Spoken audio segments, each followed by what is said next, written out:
Hi, I'm Joe, and welcome to my studio. Today I'm going to be discussing a technical issue that many students deal with, and it has to do with our thumbs. For starters, the thumb is different than our other four fingers. 1, it's shorter, 2, it's thicker, and 3, it's heavier. Which means that when we use the thumbs, they're naturally going to want to play and sound heavier than the notes and the fingers around them. This is why sometimes scales, when played incorrectly, sound like this.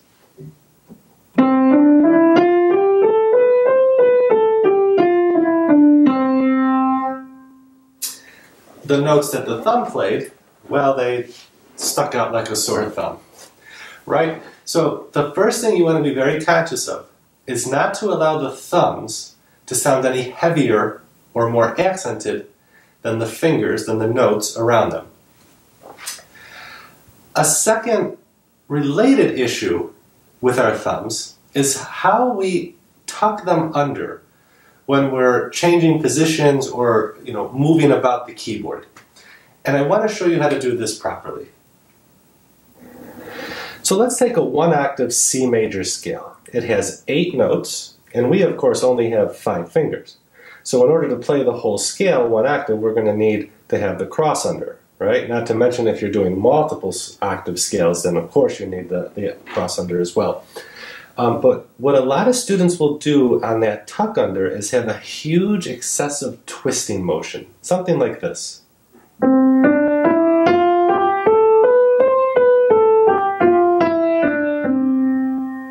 And that's 1, going to make your scale sound bumpy and uneven, further accenting the thumb, which we don't want.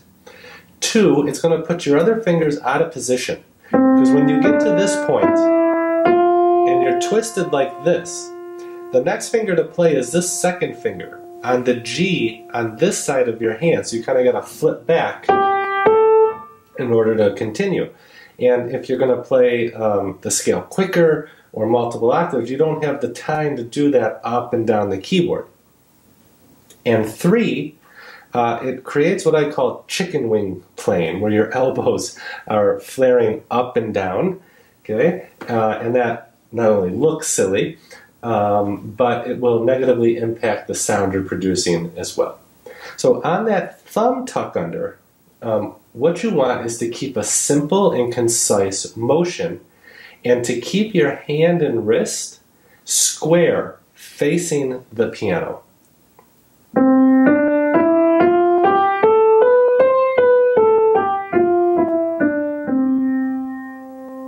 And also notice what my thumb did. It didn't just wait over here where it's turned to cross under. It traveled a little bit. It prepared going under so it was ready to play.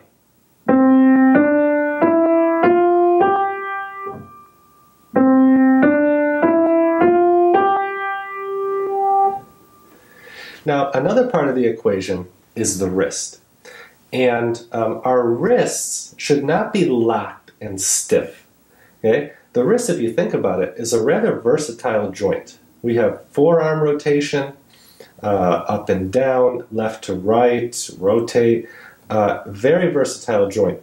And while you do want to stay square and facing the piano, there can be a little bit of rotation, a little bit of flexibility in your wrist. And the amount will vary person to person. We're all built differently. We have different size hands. Just avoid any crazy extremes, obviously, and find what works for you and how much flexibility is right for you. Now, arpeggios, they present an additional layer of complexity because the thumb has a greater distance to travel on the tuck under. So let's take a 2-octave C major arpeggio. Okay?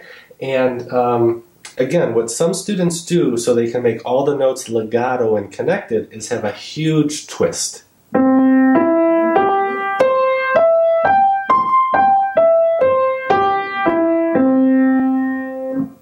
And yes, we want to make the notes as connected and legato as possible, but we don't want to have those big jerks of our elbow and our wrist.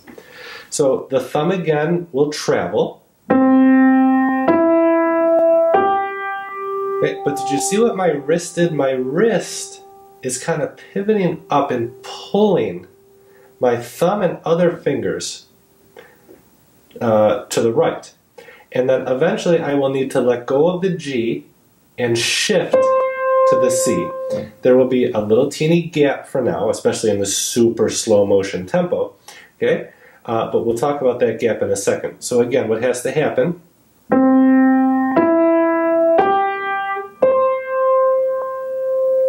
Okay, and that gap will be hidden, one, when you have more momentum and a little bit more flow, okay? But also important is that the C you're going to matches the G you left, okay? So if the C is super accented and you land on it, it's not going to sound very nice or connected in sound to the G. See? Okay, so you want to match this tone you're leaving and the tone you're going to as best you can. Now some students, they'll practice that and they'll be able to get to the thumb tuck under fairly comfortable. Okay? And now their next problem, some that they deal with, is the second finger finding the E.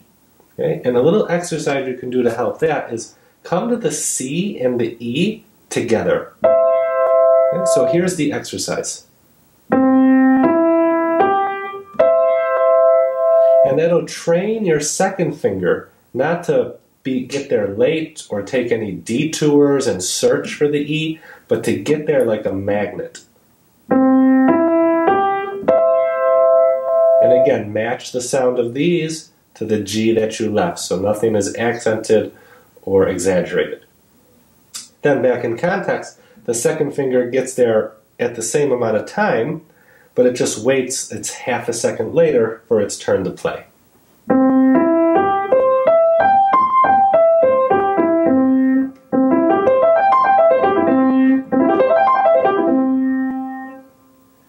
Okay, and I showed you all these concepts and ideas with the right hand, but all the same things can be applied with the left hand with the scales and arpeggio down here.